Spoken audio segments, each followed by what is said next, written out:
So here's the thing you got to really understand about this, is that life is hard. No matter how you slice it, life is hard. Sometimes it's just really, really hard. And that's life. But life is also magical. It can be extraordinary.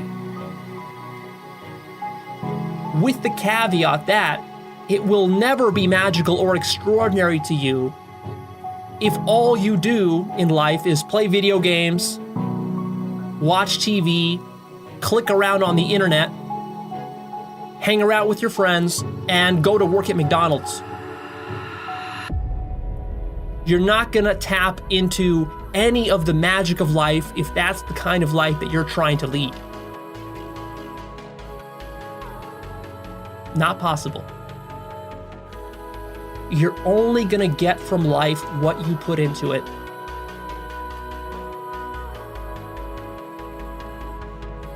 So if you haven't been getting the thing that is making you feel passionate about life, making you feel energized every time you wake up in the morning, making you feel like life is magical and amazing and you're so thankful for it and you're so grateful for it and you love it and you see the beauty of it, you see the profundity of it, and it just completely blows you away. If that's not your life, that's because you simply haven't put in what is necessary to be put in to get that out of life. This is not an accident thing. This is not that some people are lucky to have that and other people are not lucky to have that. No, it's all about what are you putting in? And you might think like, well, but I am putting in, I'm going to work and I'm doing this and I'm doing that. No, you're not putting in nearly enough. You have to put your whole soul into your life. It's not life that's supposed to give you your soul. You put your soul into your life, and then your life will reflect the soul and passion and dedication and spirit that you put into it. You have to infuse your life with spirit. It certainly won't do that for you. The way that our society is structured, you have to understand, is that it's extremely low consciousness. It targets the most gross materialistic levels of life. It covers the lowest common denominator in society, which is utter mediocrity, with no magic to it whatsoever. It's people leading lives of quiet desperation, and many times loud desperation. So that's what you'll get as the default if you don't do something different.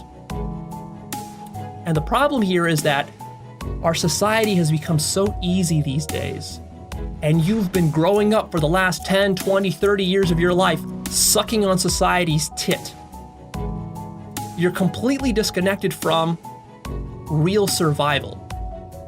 You don't appreciate it at all because our society masks and hides that entire process. And in exchange, what you do is you go to work at McDonald's from 9 to 5. But then your life becomes that. It becomes this mind-numbing factory work. And you're completely disconnected from how that connects to actual survival. You don't even realize that life is this constant process of fighting for the chance just to breathe, just to wake up every morning. This is an act of survival. This is not something to be taken for granted. Animals who live in the wild, or human beings who live in the wild, they are deeply connected to nature. They are deeply connected to this process of survival. And this is extremely important because otherwise what happens, you get very soft, you get very lazy, and you start to just expect society to give you stuff. It's the exact same problem that you see with rich kids who are the children of millionaires and billionaires, and they just get giant estates, the sort of Paris Hiltons of the world.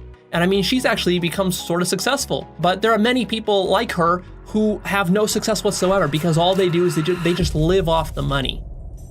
And it might seem like that's a great thing, but actually, see, it's paradoxical and counterintuitive because the human being is a creature who actually degrades from lack of challenge and lack of work.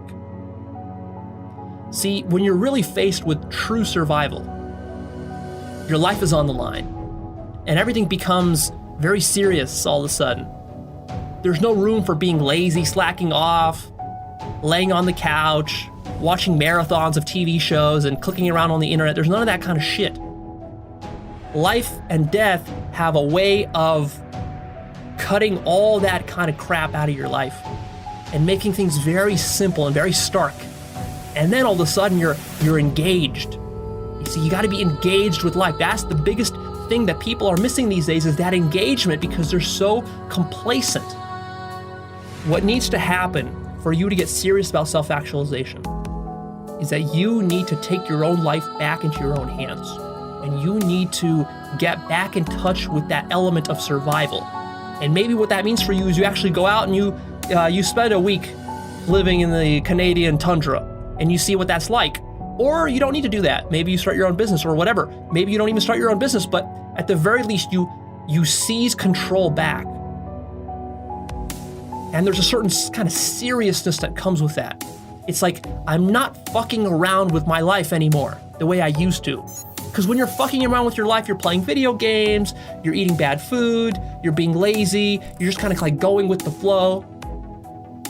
And here you say, no, I want to live a kind of life where I challenge myself.